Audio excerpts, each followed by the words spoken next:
Hi friends, இந்த நாள் இனிய நாளாகட்டும். வாங்க, எங்கள் ஊரில் பங்குனி கிருத்திகை, அதாவது வளர்பிறை மாதம், பங்குனி மாதம் கிருத்திகை எவ்வளோ கிராண்டாக நடந்ததுன்னு பார்க்கலாமா? வாங்க. செஞ்சிக்கோட்டைக்கு போகிற வழியில் இந்த முருகர் கோயில் குன்றின் மேல் இருக்கும். குன்றி இருக்கும் இடமெல்லாம் முருகப்பெருமான் இருப்பார் அப்படின்னு பக்கத்திலே ஏரிக்கரையை சுற்றி இருக்கும். நடுவில் இந்த கோயில் இருக்கும். இதை சுற்றி வேப்ப மரங்களும் இதுவும் இருக்கும். இது இரவு நேரம் அந்த கோயிலுக்கு போய் எல்லாரும் விளக்கேற்றி அன்று அபிஷேகம் நடப்பாங்க.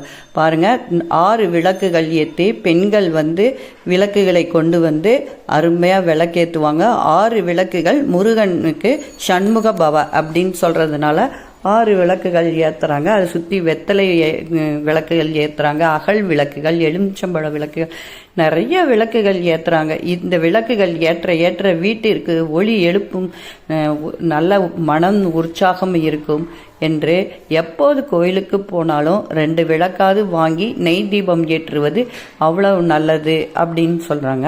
பாருங்கள், அந்த முருகர் கோயில் சின்னதாக தான் இருக்கும், அவ்வளோ அருமையாக இருக்கும். வள்ளி தெய்வானையோட கூடிய ஃபேமிலியோடு இருப்பாங்க.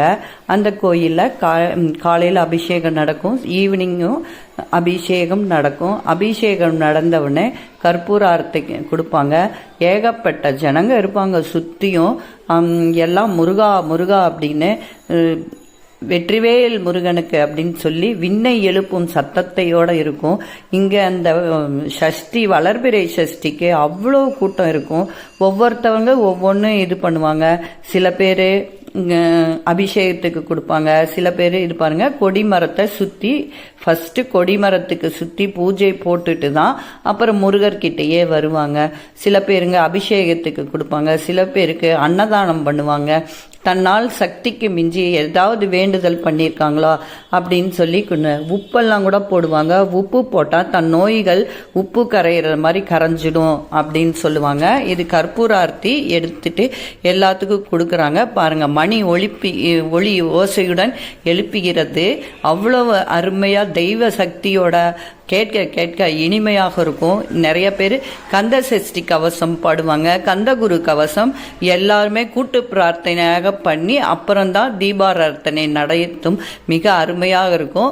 அப்புறம் இறைவன் அந்த உற்சவர் கோயில் சுற்றி எடுத்துட்டு ஊஞ்சல் உற்சவம் நடக்கும். அவ்வளோ ரம்யமாக இருக்கும். குன்றின் மேல் இருப்பதனால சுற்றியும் அவ்வளோ அருமையாகவும், அது தண்ணி வசதியோட, இயற்கையோட, காற்று ஜிலு ஜிலு என்று கொடுக்கும். முருகன் வள்ளி தெய்வ யானையோட இருக்கும். பாருங்க, இதுதான் மூலஸ்தானம்.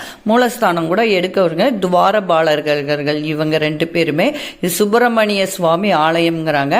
நம்ம எடுத்துட்டு போன பூக்களையே நம்மளே பக்கத்தில் இந்த மாதிரி முருகர் சிலை இருக்கு, தாங்களே எடுத்துட்டு போட்டு கற்பூராதனை எடுத்துக்கலாம். ஏன்னா கூட்டம் ஜாஸ்தியா இருக்கனால மூலவர்கிட்ட போகாம இந்த மாதிரி உற்சவர்கிட்டையும் போகாம தனியா இந்த முருகர் இருப்பாரு. இந்த பக்கம் முருகர், அந்த பக்கம் விநாயகர், துவாரபாலகராண்ட.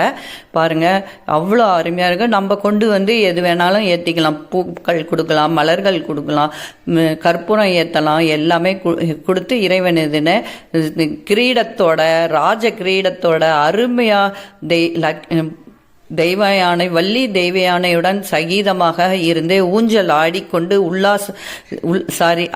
அவ்வளவு அற்புதமாக ஆனந்தமாகவும் இருப்பார். கையில் வேலும் இந்த கையில் கொடியும் வைத்துக்கொண்டு, சேவர் கொடியும் வைத்துக்கொண்டு முருகர் எல்லாத்துக்குமே அருள் பாலிக்கிறார்கள். இந்த மாதிரி சஷ்டி அன்னைக்கு, கிருத்திகை அன்னைக்கெல்லாம் போய் இறைவனை கும்பிட்டா நம் மனது மிகவும் தூய்மையாகவும் நம்பிக்கையுடனும் இருக்கும் என்று. இதுதான் அந்த கோபுரம், ராஜ கோபுரம். சின்ன குன்று தான் இருக்கும். அதன் மேல ஏகப்பட்டது இருக்கும். அன்னதானமும் செய்வாங்க. சில பேர் பால் கொண்டு பனங்கள் கண்டு பாலும் கொடுத்து கற்பூரம் நெய்வேதம், பனங்கள் கண்டு கற்பூரம் கொடுத்து கற்பூர ஆராதனை முடிந்து தெய்வம் அதாவது முருகர் வள்ளி தெய்வானை ஊஞ்சல் உற்சவத்தை இறைவன் அமர வைத்து அருள் பாலிக்கிறார். எல்லா மக்களுக்கும் அமைதியும் ஆனந்தமும், ஏரியில் வற்றாத நீரும் இருக்கும். அதனால் இவர் பேர் ஏரி முருகர் என்றே கூறுவார்.